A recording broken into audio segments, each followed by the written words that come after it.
Hey Year 12s, in this video here I'm going to go through just some extra things to analyze and try to be more mindful with the relationship between confidence interval, sample size, and margin of error. Okay, now before we get into that, speaking of sample size and margin of error, my last session, the last example I did and the video, I said something that was wrong and I had confused myself while I was in class there.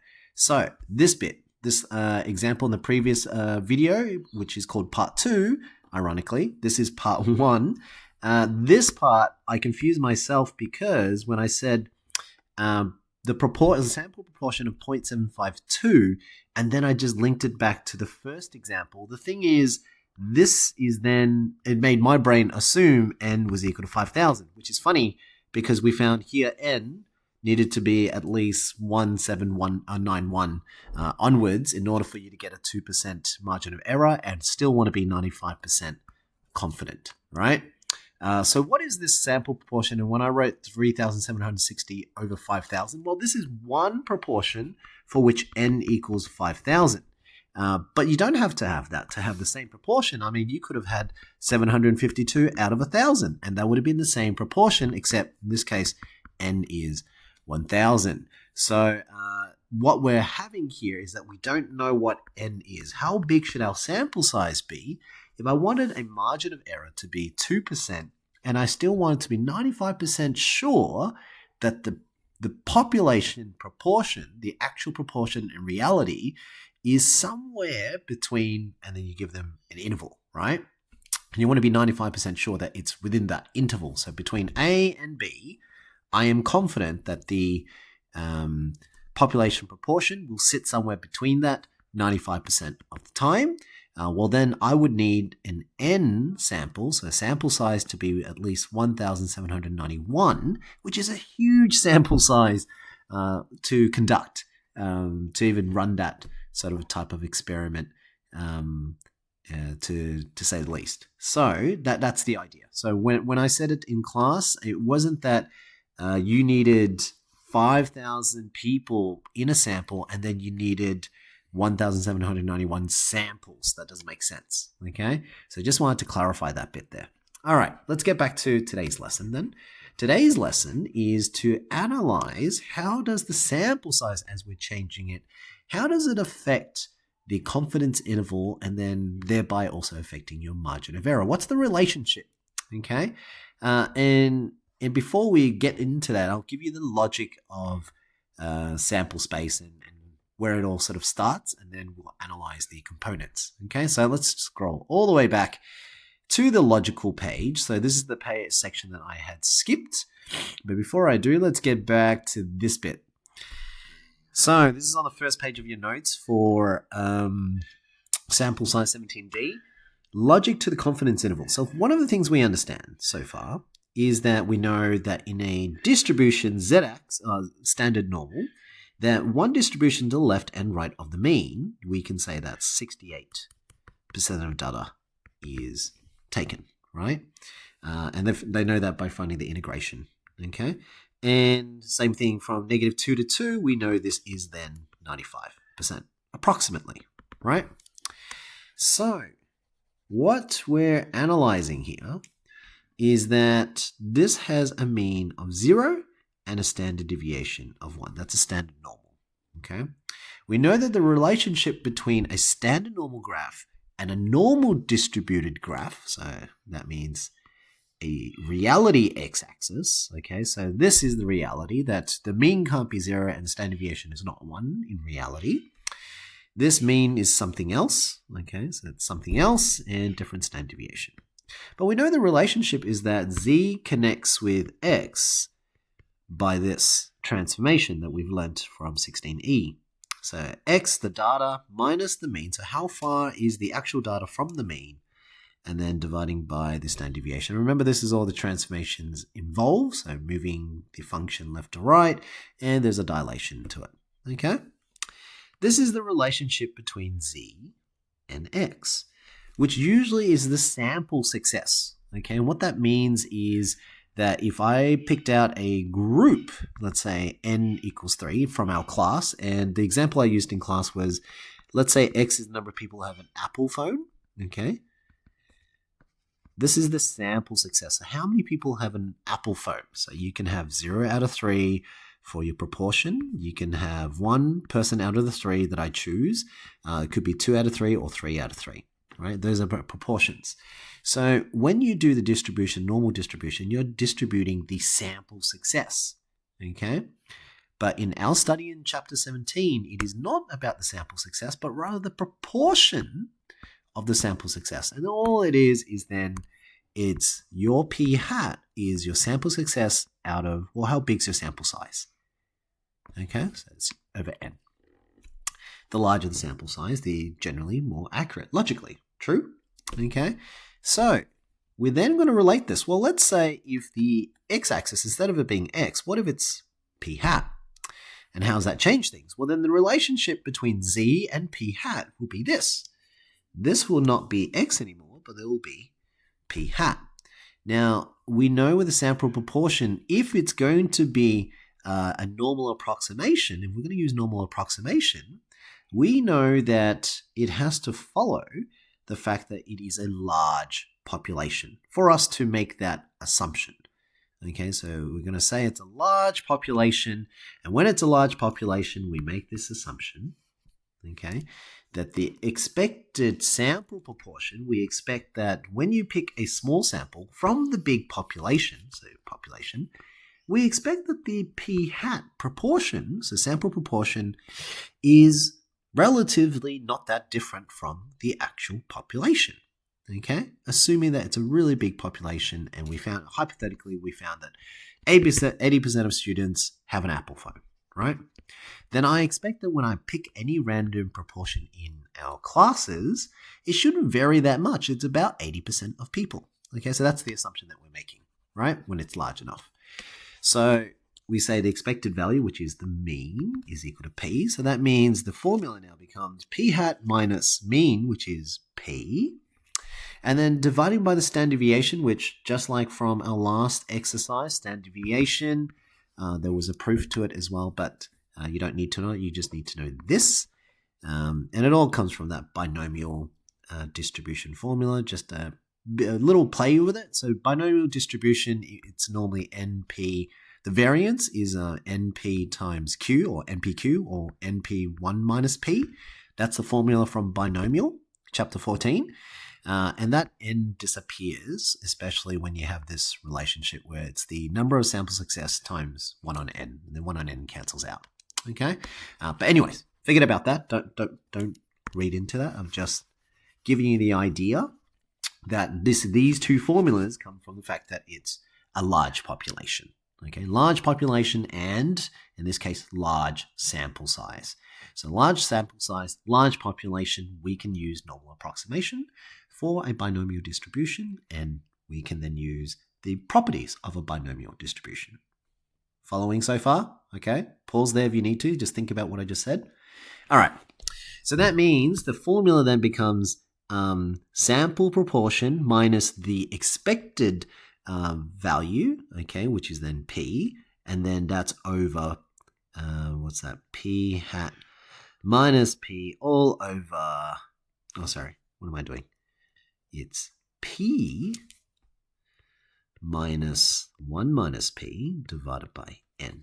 Okay, that's the standard deviation. So I'm just going to annotate that again. That's usually your x minus your mean divided by your standard deviation. That's the relationship between the z distribution and whatever your current reality is. In this case, we're working in proportion.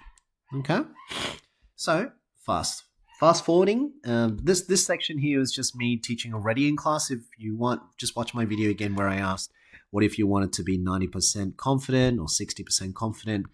How do you find these values? And remember, you're utilizing the idea that if it's a z distribution, standard normal distribution, then mean is 0, standard deviation is 1.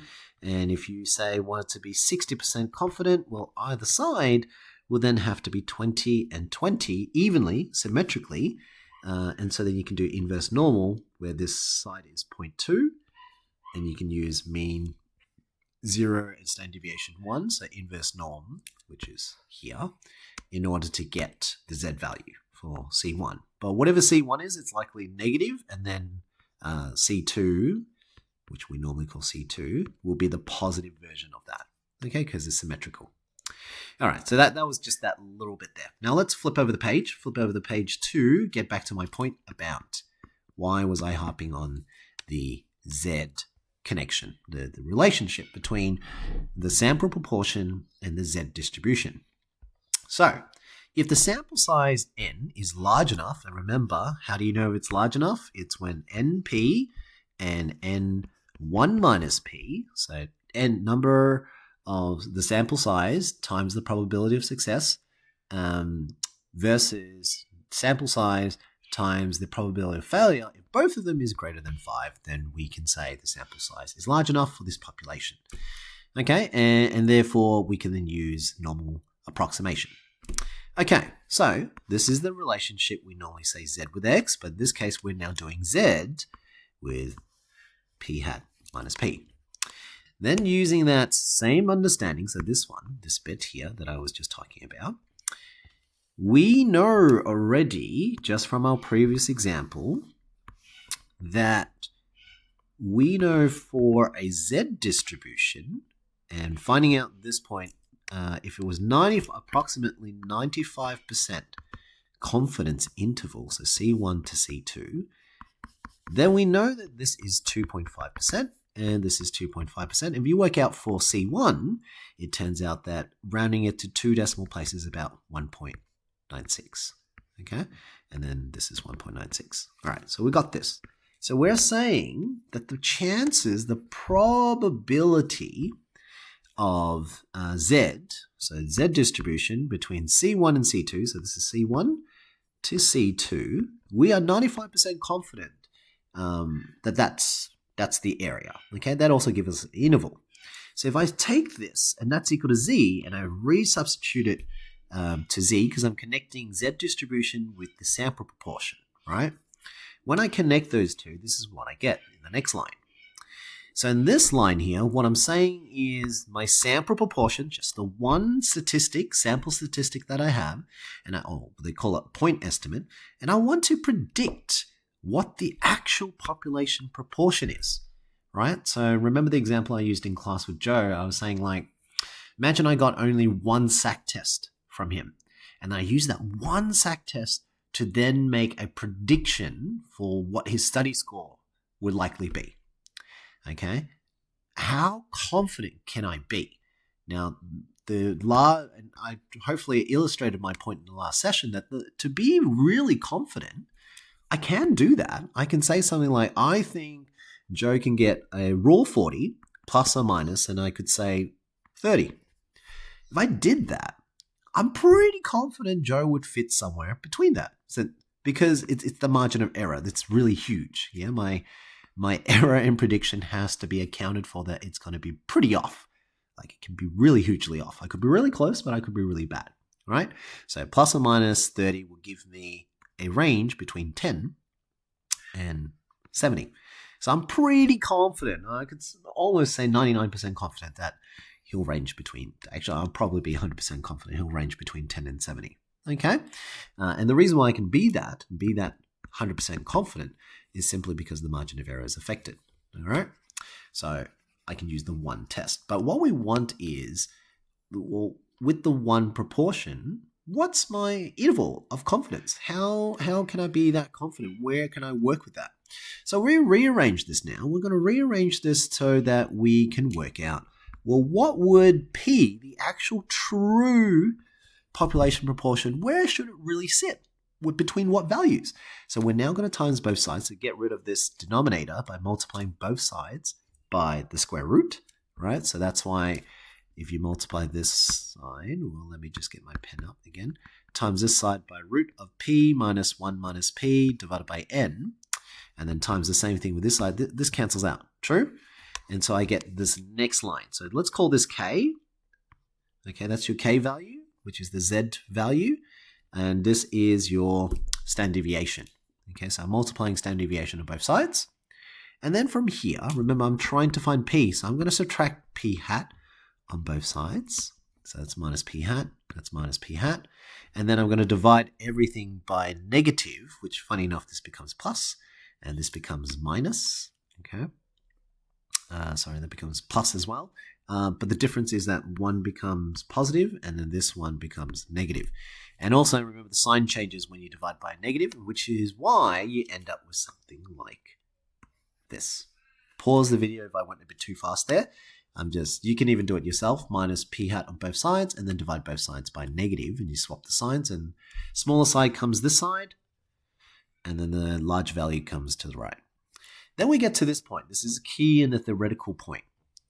We get to this point here, and we're simply saying, all right, my sample proportion minus, now if I want to be approximately 95% confident of the interval, that the real population proportion, this is the true proportion that we don't know. We're using a sample to predict the actual proportion, right? Then by taking the sample proportion minus my k value times the standard deviation. Okay, so essentially I'm doing this. I'm saying from p hat, I'm going to subtract, okay, by whatever confidence interval I wanted, so k times the standard deviation. So that worked out to be about close to 2. So when it's almost 2, I am 95% confident that the true population proportion, capital P, population proportion, is somewhere between C1 and C2. That's what I'm trying to say. Okay, so both, that's the minus, C1's the minus version, so this is C1, and then this side is C2. Okay, now what's key here is that notice the standard deviation. Have you noticed that the letter is P? I don't know this though. I don't know what P is. So how am I going to even find the standard deviation if I don't even know what P is? So here, this is where the note on theory comes in. We say we want to use the value of the sample proportion, P hat, obtained from one single sample to calculate an interval that we are fairly certain, say 95% in this case, contains the true population proportion, P unknown. So we approximate it by substituting P hat for P. Okay? We approximate it by substituting, essentially saying that our p hat is going to be here. Okay, and that's where this formula changes slightly, and there we are saying now the population proportion, we are 95% confident it's somewhere. What we're doing here is we're just using the one sample, because that's our goal, right? Our goal was to use one sample proportion, because in reality, it is really hard to get many samples, and especially with a large sample size as well. So when you get one, we just want to know, well, roughly, how confident can I be between what intervals? And this is where the theory comes in. Okay, that's essentially where it is. That's what we're doing. We're using the sample proportion just from one, and we're trying to predict the one population proportion. Does that make sense? That's why in the calculator section, when you find out you were using one prop Z, and that just means the one confidence interval for one population proportion. That's what it means. Okay? And YZ, because we're relating it to the Z standard normal distribution. Okay? All right. Does that make sense so far? Just in the idea of where it all comes to and why this step was important. That step there essentially is just describing using the sample proportion to predict population proportion. Now, obviously, the smaller sample size, the really bad this prediction is. Make sense? Okay? So, there's obvious facts there. But that's where you need to then relate, and this is where I'm going to next, and we're going to do some analysis here. We're going to analyze, well, when we change the sample size, how does that affect your confidence interval? And how does that affect your margin of error? Okay, you can probably kind of guess logically from it, but that's the idea. That's what I want you to take out of this video. Okay, all right, if you've gotten up to this step and you followed, fantastic. That is just the starting point of the theory. Let's now play around with some numbers. Okay, grab out your CAS, pause the video if you need to, and we're going to play around at this point here. We're not playing around at this point. So just going back and reminding yourself of some of the key facts here. So we've done one sample of 50 people, and we found that 30 of those 50 people watch more than 2 hours of TV. So we've got one sample proportion of 0.6. Okay, and we want to know, if we were to predict for the population proportion for the people in Australia, how confident can we be? And between what intervals can I be confident that the sample proportion is lying between what intervals? Okay, so where the population proportion, where does it actually lie? Okay, so roughly, how can I be confident that where the population proportion would be? Okay, so right now we're saying 60% of people from our sample. Would it be between 50% to 80%?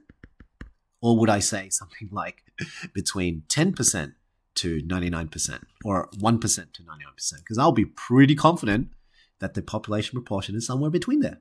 Does that make sense? So I could say I am pretty confident. So 99% of the time, I'm pretty confident that the true number of people or percentage of people that watch TV for more than 2 hours per day, okay, will lie between 1% and 99% of Australians. Does that make sense? Okay, have a think about what I just said there. Yeah? All right, let's do some analysis. Grab out your CAS. Here we go. So we know that p hat is 0.6, and we know that because we want to be 95% confident, then we are using 1.96 as your K, and you can then use the standard deviation by knowing that n is equal to 50. P hat was already 0.6. Okay, and then you should be able to work out the rest. But we're using a CAS. So here we go. Let's go back to your CAS, reminding yourself. You can go to menu 665 to do this. Oh, I didn't bring up my CAS. Give me a second. I'm just going to bring up my CAS. I'm going to pause the video. All right, we're back. So now we've got our calculator. Grab our calculator. And again, we're going to use the calculator rather than doing it by hand. So we're going to just analyze this. So menu, statistics, confidence intervals. So 6, menu 6, and then we are now going to do one prop Z. Okay, so we're doing one population proportion relationship with Z interval. Here we go. Number of success. Okay, so we start off with 30 people, N, which is 50. All right, and that was our first initial. And C, confidence level, we want it to be 95% sure. Okay, so with one sample proportion of 50 people, and 30 out of those 50 had whatever it is we were looking for, which in this case is how many people watching TV for more than 2 hours per day. Okay, we'll press enter. That gives us, that's right, I'm going to change my 2 decimals just so we can work. So we can say that I am 95% confident that if this was true, that based on my sample proportion, that I'm about 46% to 73.5% of Australians will watch TV for more than 2 hours per day, and I'm 95% confident. Okay. Notice the margin of error. The margin of error is about 13.5%. Okay, so I'm about 13 plus or minus 13.5% there. 13.5%. Okay, on 13.6%. If my n is 50. Now let's have a look at what happens when I change n to 100. Okay, and you can probably do a bit of a prediction at this point. Have a think. If I increase the sample size, if I had more people to test, okay, what do you think would happen? All right, let's do it again. So menu 6, and we're going to do prop again 5. I'm going to, just for argument's sake, keep the sample success as 30 and just look at what happens when I just change n. Change it to 100. Okay, let's have a look. Whoops. Can I do that? No. Oh, I just realized it's going to come out as this fraction, so I got to change it to decimals. All right, so I want you to pay attention to the percentages. Let's write it again. Okay, so I'm just going to do it on a clean page. When I had n equals to 50 and x was equal to 30, okay, so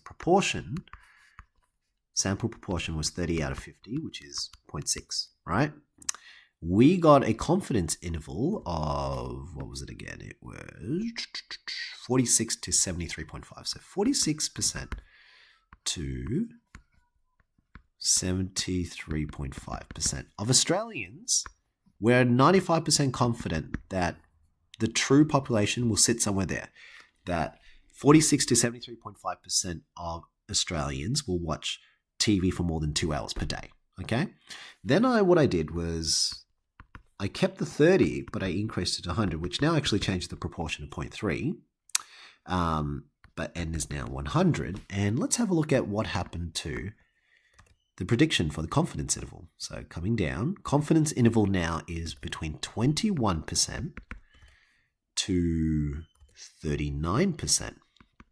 But, sorry, I forgot to write the margin of error as well. Margin of error from memory was 13.5% roughly. The margin of error for this one now, let's have a look at the margin of error. It is now 8.9%. So what we see here is the relationship that as N increases, margin of error decreases. But let's have a think about the picture of this normal distribution. Have you noticed that essentially from 46 to 73.5, this one has gotten shorter? Does that make sense? It's gotten smaller because that's only a distance of what? That's 9 plus 9, 18. Distance of 18.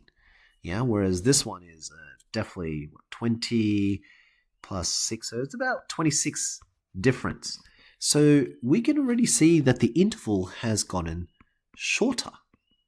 Confidence interval, C1 to C2, has shortened compared to the first scenario.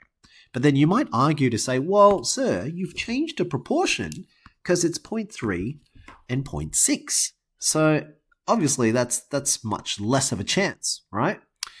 So yes, that is true too. So we can look at the margin of error. We can say, well, there seems to be a pattern that's coming down potentially. So let's do it again. Let's change that. So I'm changing this one now. So instead of 30, to make it still 0.6%, 0.6, which is 60%, then out of 100, I need 60. True? I need 60 people, 60 sample successes out of N, which is 100. Now let's see what happens here. Notice now, so now I'm going to change it to now sample proportion 60 out of 100, so still 0.6, so these two are now the same. N is now 100, so these two are the same. And let's have a look at the interval again. So the interval now is between 50% and, was it 60? 69%. So the true population proportion is somewhere between 50 and 69. And so it's already shortened because that's now around 19 difference, right? Difference of 19 units there. So definitely the shape C1 and C2 has shortened. So it's shortened down. And let's have a look at the margin of error. Margin of error in this case is 9.6%. So there's a trend here. What we can see is that as N increases, margin of error decreases and the confidence interval gets shorter. Which in theory, it makes sense, right? Because in the Joe scenario, sorry, Joe, if you're watching this, I keep referring back to it, but I think it's easy for you to understand. When I use Joe's, let's say, SAC test, and I used just one, and then I made a prediction that he's going to get 40, plus or minus, what was it again? I said 30, didn't I? That didn't tell us much, even though I can be 100% confident that this interval of 10 to 70, that his true score will sit. His true score will sit between 10 and 70, right? But what we can see here is that I can be more confident because I was only using one SAC. But imagine I used a lot more. Let's say I used 100 tests that he's done in SAC conditions, right? Logically, you would understand that I would be more accurate. But to be more accurate, this difference, this margin of error has to decrease. True? Because the more data I get of Joe, the better my sort of prediction would be. But then that also means if this reduces, well then let's say it was 40 plus or minus 2, then naturally C1 and C2 will now only be between, 38. His true score will also have shortened as well. Does that make sense? Does that logically relate in the sense that as the sample size increases, margin of error decreases, and confidence interval is shorter while still maintaining the confidence interval that you want? Logically, that the more confident you want to be, it would mean that your margin of error usually increases. Okay, your margin of error increases. The more you increase, so CI, if it increases, you want to be more confident, your margin of error will increase. But the only way to decrease your margin of error is that your sample size and the amount of information you can get needs to increase. That's the only way for this to counteract, right? Problem is, how do you get more data? So in any research in reality is that getting more participants is really, really, really tough. You would normally need a lot of money. And finance is not always, and time as well, that's not always on our favor. That's why this part is one of the hardest things to do. Okay, and that's essentially what you're studying right now. That's chapter 17. It's the idea of using samples to predict for populations and using it to analyze. So now, okay, so far we've learned, this is sort of wrapping it up now. So then chapter 17, you had to know what happens when you have a small population, small sample, versus large population, small sample, large population, large sample. Okay, what techniques do we have here? And hopefully you learned it was hypergeometric, hypergeo, binom, norm approximation. Okay, that's essentially the techniques. And then this last bit, 17D, is to relate with confidence intervals. Sample size, margin of error. Does that make sense? That pretty much summarizes chapter 17 there. I think I've covered most things. I'm just trying to make sure this video is comprehensive enough on the theoretical point. Yeah, I think I've covered most of the theory. You already understand this. Yep, margin of error, cool. That's the end formula. All right, cool. If there's any further things you want to ask, shoot me a message. But I think this video here, I'm trying to get you to understand the essence of 17D. And the essence was that bit that I was trying to get you to logically relate to. Now, I know I could have started here, but it was better for you to understand the relationship between normal approximation, because it's a large population, large sample size. And because it's normal, there is that relationship of the transformation. From that transformation, we linked Z distribution with the sample proportion. From sample proportion leads to what I was just talking about just now. So this was the key bit. That was the key line here, that we want to use the one sample proportion that we have, and we're using 1 point estimate to predict for the true population proportion and what some things that we should be mindful of. And obviously, there are 3 factors there. Because you're using 1 sample proportion to predict for something that you don't know, well, the more confident you want to be, the larger your error would be. But to counteract that, you need larger sample size. What's the problem? Money and time. It's really hard to get a lot of people to get in. Okay, that's the gist of what I was trying to say for today. Hopefully that was beneficial. And if you were able to sustain 30 to 40 minutes of me explaining this, fantastic. It's the theoretical part. And again, even if you didn't understand it, watch part 2. Part 2 was the how. This was the why and what are we doing. Cool. Thanks, team, for watching.